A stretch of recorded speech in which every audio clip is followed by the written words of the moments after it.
Hey, it's Adam with Theros Media, and today we're here for your daily advertising audit for Affordable Air and Heat. They're a contractor out of Cape Coral, Florida. So we're going to take a look at their advertising, see how they're doing, see what they're doing, see how they're doing it, and see if we can help them double the effectiveness of it. So, first things first, let's take a look at their ad. They are bidding on the keyword mini split, ductless heating and cooling, a bunch of ductless terms in the Florida area. And their advertising looks like a branded ad. So I wouldn't recommend this at all for keyword advertising, especially for keywords that you are looking to convert into customers, because this type of advertising usually doesn't get clicked on, and it's going to cost you a lot of money when it does. So I don't see ductless anywhere in this ad. It's just talking about them. This is company focused. Usually you need to have customer focused advertising. Actually, not usually, all the time you have customer focus. You need to focus on your customer, because you're not buying from yourself. They're buying from you, and they want to know how you can help them. So you're not speaking to ductless at all. I recommend redoing the whole ad. Maybe you're not planning on bidding on these type of things, but it looks like you're bidding on a lot of keywords in the space. So 1, 2, 3, 4. Yeah, you have 4 keywords centered around ductless. So it looks like you are trying to bid on it. It's just, for whatever reason, your advertising is pulling in maybe your branded campaign to this advertisement. I'm not entirely sure. Then it's running to a service page, it looks like. So services, and doesn't speak to ductless at all on this page at all. So, and there's no way for them to get in contact with you. This book now goes to this is Schedule Engine, which is okay.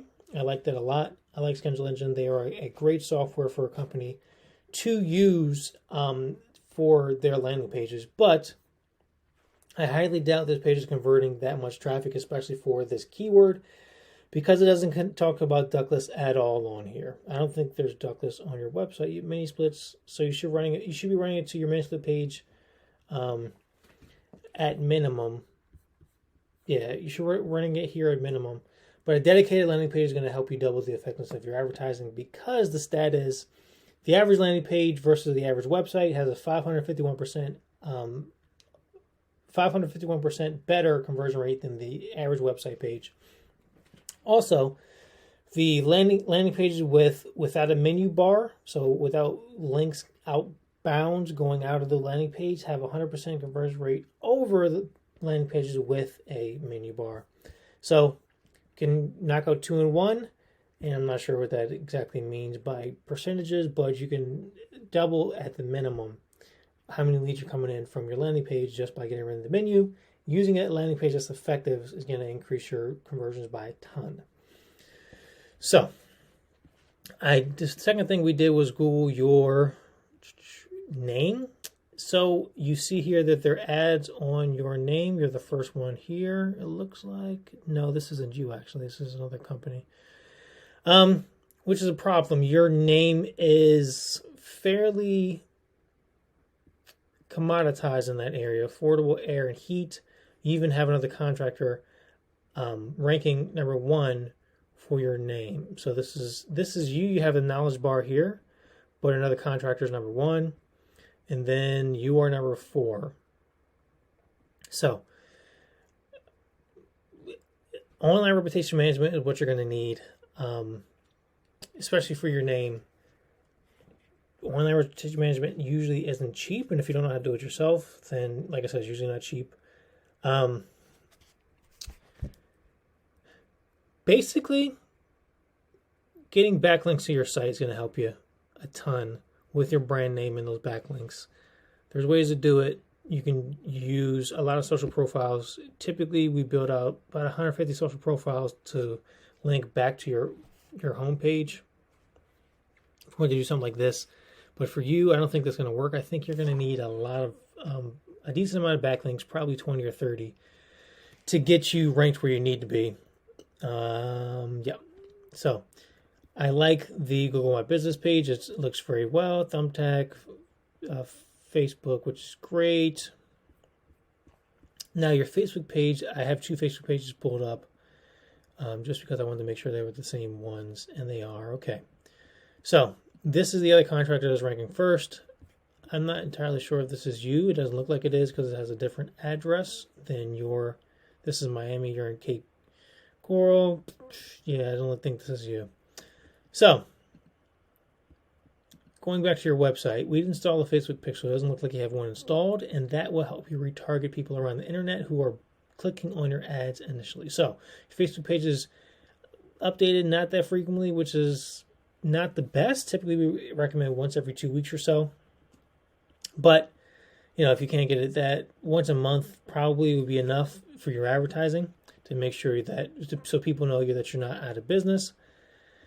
But you're not advertising on Facebook, which is not a big deal. But one of the tips we always recommend to contractors is to have a well-rounded advertising strategy, and retargeting is part of that. So you take about 20% of your budget to retargeting, and Facebook is usually the easiest one for retargeting because you need the least amount of people on your retargeting list. You need 25, but for Google you need 1,000. So typically it's the easiest to get started with, and it's the least expensive, and you can have a lead form inside Facebook without actually going to another website. So it's easier for contractors to convert than to build a bunch of landing pages that are centered around their retargeting as well. So this is going to be a short video, but you have a lot to do because you're not even showing up. I mean, your keywords, you're showing up for the ones you probably want to show up for, but you're not doing it effectively. So you could do this a lot more effectively by redoing your advertising built around the keywords that you're bidding on. So typically the checklist, we have a 34-point checklist or something like that for ads to make sure they're effective and they're built how we want them to be built.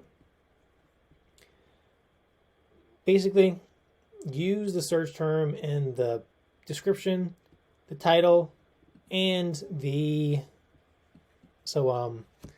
what is this? Not the final URL, but the display URL. You should see the search term in the display URL as well. And then use the search terms on landing pages. You should be running things on this landing page, not just your service page. And then build landing pages. That's the biggest thing we see a ton for contractors. I'll even show you, because on your search terms you have, on your branded search campaign, you should run a branded search campaign, but on your branded search terms you have people advertising, and a lot of these aren't even going to, so I'll show you both of these. Most contractors don't do this. Even the big ones, for whatever reason, don't have landing pages built. I'd be surprised if either one of these are landing pages. So this is not a landing page. I know the company that built this, but because it's going to pop up, it's going to show coupons typically, or maybe it's not. This is an odd page. So we're not going to let this one load, but typically this one pops up with coupons. And then this isn't a landing page either. You see the services here. Get a quote goes to their get a quote page. So typically contractors don't have landing pages built.